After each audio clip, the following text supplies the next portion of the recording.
ارے بولو بھائی، بیٹی میں بھی ہے تو ہم قرآن کا یہ حال کر رہے ہیں. تو بچپن میں ہم لوگ چھوٹے چھوٹے تھے نا تو ہم اشعار پڑھتے تھے. قرآن کا حال ہم نے کیا کر دیا. قرآن خود کتنا رو رو کر ہم سے کہہ رہا ہے. تو ہم چھوٹے چھوٹے تھے تو اشعار پڑھتے تھے. تاکوں میں سجایا جاتا ہوں،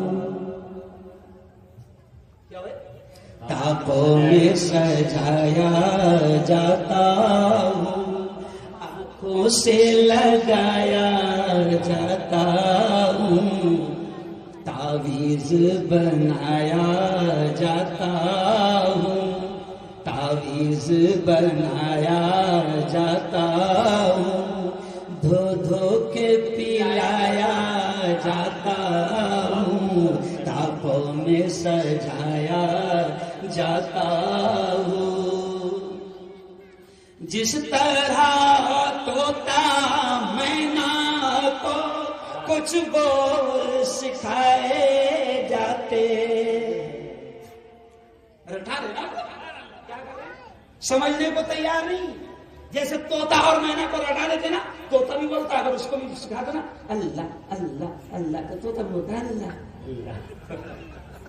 لیکن جیسے اس کو شکاری نے پکڑا اللہ بھول جاتا، کیونکہ رٹا ہوا تھا. نہیں سمجھا کیوں؟ کیا تھا؟ رٹا ہوا تھا. مولانا دل میں نہیں تھا تو رٹا ہوا تھا. تو اس وقت جب شکاری پکڑ لیں تو پھر کیا کیا آ جاتا اپنی والی. سمجھ رہے آپ؟ تو دل میں اترے گا قرآن. اس کو سمجھو تو صحیح. لیکن ہم نے کیا کیا؟ وہ تاخوں میں سجایا جاتا ہوں، آنکھوں سے لگایا جاتا ہوں، تعویذ بنایا جاتا ہوں، دھو دھو کے پلایا جاتا ہوں. جس طرح طوطا مینا کو، میں خود 30 سال کے بعد پڑھ رہا ہوں. آج میں نے بچپن میں پڑھا تھا مدرسے میں، اور آج 30 سال کے بعد پڑھ رہا ہوں. جس طرح طوطا مینا کو کچھ بول سکھائے جاتے ہیں، اس طرح پڑھایا جاتا ہوں، اس طرح رٹایا جاتا ہوں، اس طرح پڑھایا جاتا ہوں، اس طرح رٹایا جاتا ہوں، تاکوں میں سجایا جاتا ہوں. اور اگلا شعر دیکھیے کتنا چاہے. جب قول و قسم لینے کے لیے جھگڑے ہو گئے، قسم کھانا پڑتی ہے قرآن کی قسم. قرآن کی قسم. تو اب دیکھیں شاعر کیا کہہ رہا ہے کہ قرآن کا حال ہم نے کیا کر دیا. شاعر کیا کہہ رہا ہے؟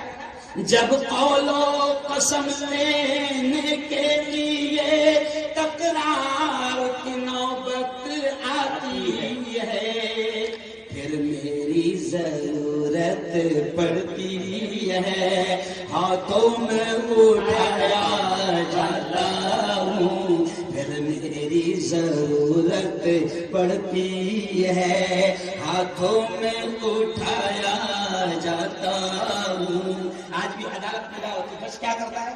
پٹھیرے میں بتاتا ہوں. پہلے کہاں ہاتھ رکھا تھا؟ ارے بولو، قرآن کا ہاتھ رکھا کر. آج بھی ہندو جج بھی اس کو بھی معلوم ہے کہ مسلمان ہیں تو ہاتھ کھائے پر رکھا قرآن پہ، قرآن پر.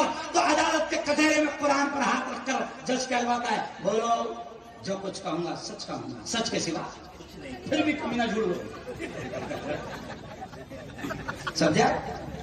اب دیکھیں، جب قول و قسم لینے کے لیے تکرار کی نوبت آتی ہے، پھر میری ضرورت پڑتی ہے، ہاتھوں میں اٹھایا جاتا ہوں، تعویذ بنایا جاتا ہوں، دھو دھو کے پلایا جاتا ہوں.